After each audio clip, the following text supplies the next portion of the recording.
છો ફેમિલી, અમે આવી ગયા છે મેખડી. કેમ છે મેખડી?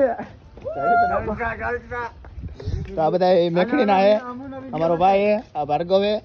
તો મેખડી આવી ગયા. અમે અત્યારે હેનિલની ઘરે જઈએ ચા પાણી પીવા. હેનિલભાઈ લઈ જાય, એની મમ્મી મારે ને તો સારું. હે પોપટ લઈ જવાનો હોય આપણે. હા પોપટ એમાં લઈ જવાનો હોય તો અમે અહીંથી એને ઘરે જઈએ. હાલો ત્યાં જઈને તમને બધું બતાવીએ. બ્લોગમાં પડ્યા રહીજો. હેનિલની ઘરે તો આવી ગયા એટલે કઈ ઉપાધિ નથી. ઉપાધિ આ ભટ્ટુ ને બધા હિચકે છે. અમુભાઈ હેનિલ આદુ બાદુ નાખીને ચા મસ્ત બનાવજો ભાઈ. દિવેશભાઈ તો પાણી કાઢવા માંડ્યા. બ્લોક આવવાનો છો ફાઇનલ એટલે તમારે જે કરવું એ કરી નાખજો. અમે ચા તો બધા પી લીધો હે બધા આપડા મેન ચાના શોખીન જોલા પીળા ટી શર્ટ ની પાછળ બેઠા હે એ શોખીન હે. મારો હાવજ છે, મારો હાવજ. એની ઘરે આવ્યા એટલે ચા તો મળી ગયો, વાંધો નથી.